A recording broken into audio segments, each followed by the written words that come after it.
సొంత కుమారుని కూడా మనకి ఈయటానికి వెనుదీయని దేవుడు ఈరోజు మనకి ఈ శ్రమలు ఎందుకు వచ్చాయి?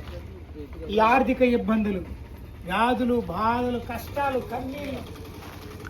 మనం నలిగిపోతున్నాం. ఉదయం లేచినోడికి సాయంత్రం దాకా పోరాటం. దేని కొరకు ఆరాటపడుతున్నాం? ఏదో సంపాదించాలని, ఏదో సాధించాలని, ఇంక ఏదో చేయాలని ఆలోచిస్తూ ఉన్నాము. కానీ దేవునికి మొదటి స్థానం ఇస్తున్నామా లేదా అనేది మనం పరిశీలన చేసుకోవాలి.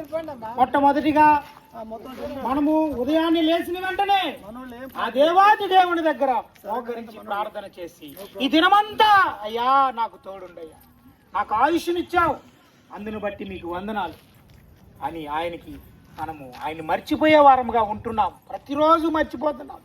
వ్యాధి వచ్చినప్పుడు ప్రార్థన చేస్తాం, బాధ వచ్చినప్పుడు ప్రార్థన చేస్తాం, అప్పులైనప్పుడు దేవుడు ఎక్కడున్నాడా అని మోకాళ్ళ మీద నడిచే వారముగా ఉంటాము. కానీ మనలో ఉన్న దేవుడిని మనం మర్చిపోయి ప్రతిరోజు ఏం చేస్తాం? ఇంకొకరి మీద ఆధారపడుతూ జీవిస్తూ ఉన్నాం.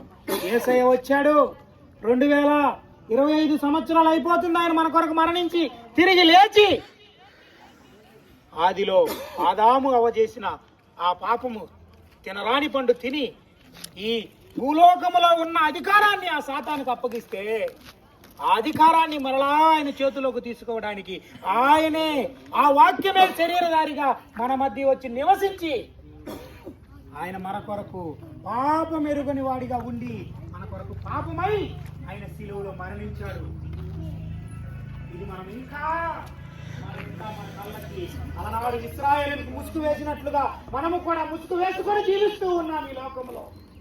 ఇంకైనా మనము దేవుణ్ణి, యేసు ప్రభువుని ఆయన సజీవంగా ఆ యాగము చేసి మన కొరకు ఆయన కార్చిన రక్తంలో మనకందరికీ స్వస్థత కలుగుతున్నదని మనం ఇంకానూ తెలుసుకోకపోతే మనం ఈ లోకములో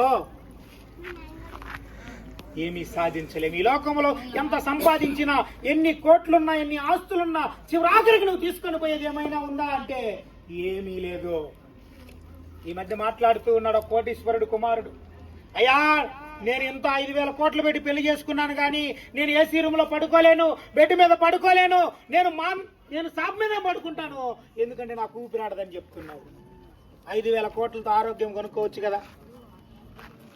మనుషులు అనుకుంటున్నారు, మనుషులు సంపాదించుకోవడానికే జీవితాన్ని అంతా వ్యర్థపరుస్తున్నారు. కానీ మనల్ని సృష్టించిన సృష్టికర్త అయిన దేవుడు ఒకడున్నాడు.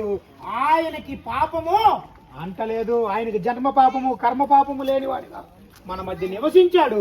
ఆయన మనల్ని ఇంకా గుర్తించలేదని